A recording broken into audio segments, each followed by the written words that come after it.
Muy bien, vamos a ver ahora qué es una permutación y qué es una combinación. Primero, permutación. Son arreglos donde el orden de los elementos es importante. Es decir, según como estén acomodados los elementos, se formará un grupo distinto. Ejemplo, se tienen 3 alumnos y se quiere elegir dos alumnos para ser jefe y subjefe.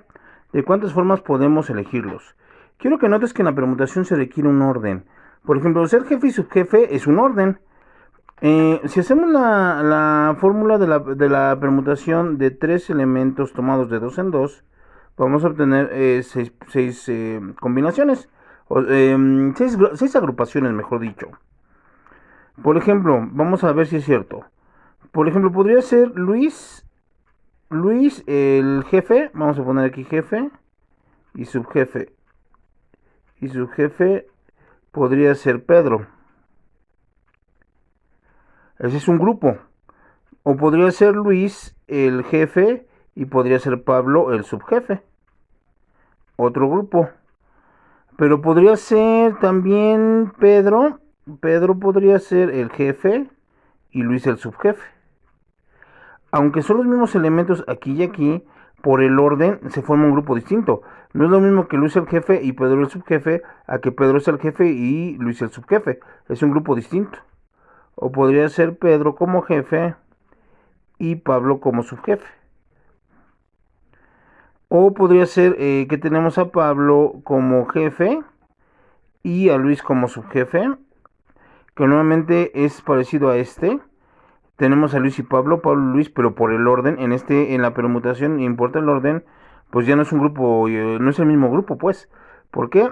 Porque aquí Luis es el jefe y aquí Pablo el subjefe, y en este otro grupo Pablo es el jefe y Luis el subjefe. Llevamos 1, 2, 3, 4, 5 arreglos, tenemos 6. El otro arreglo sería si tuviéramos a Pablo como jefe y a Pedro como subjefe. Ya tenemos los 6 grupos, 1, 2, 3, 4, 5, 6, que aunque se repiten elementos, Pablo y Pedro, Pedro y Pablo, aunque se repiten por el orden, forman un grupo distinto. Bien, en la combinación son arreglos donde no importa el orden de los elementos, aunque estén acomodados de forma diferente. Si son los mismos elementos, se trata de un mismo grupo, se considera un mismo grupo. Vamos a ver un ejemplo similar al anterior. Se tienen 3 alumnos y se desea elegir 2 para que limpien el laboratorio de física. ¿De cuántas formas podemos elegirlos? Vamos a suponer que tenemos de nuevo a Luis, a Pedro y a Pablo. Aquí no importa cómo los elijamos. O sea, por ejemplo, podemos tener que elegimos a Luis, no hay un orden, y Luis y a Pedro. O podemos elegir a Pedro y a Luis. A final de cuentas, este es un mismo grupo. Es un mismo grupo. Es un mismo grupo. ¿Por qué? Aquí no hay un orden, no importa quién vaya primero y quién vaya después. Se trata de Luis y Pedro. O podemos elegir, por ejemplo, a Pedro y a Pablo. A Pedro y a Pablo. O a Pablo. O a Pablo y a Pedro. Son los mismos elementos, aunque estén en un orden distinto. No me importa en qué orden los elija. Este es un segundo grupo. Y puedo elegir, por ejemplo, a Luis y Pablo.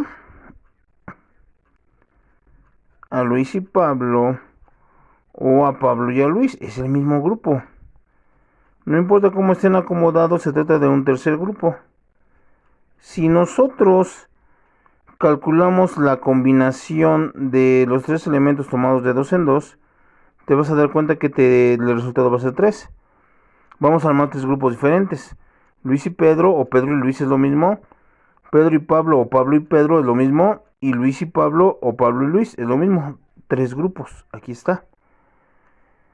¿Cuál es, en resumen, el uso de cada uno de ellos? La permutación se va a ocupar si al momento de acomodar hay un orden en específico. Si hay un orden, se forman grupos distintos. Y la combinación lo utilizo si no hay un orden en los elementos. ¿Por qué? Porque al momento de que no hay un orden, aunque se repitan los elementos, se trata de un mismo grupo, ¿sale? Toma esto como apunte, por favor. Cópialo, ¿sí? Si eres tan amable. Aquí te lo entrego a todo, mira.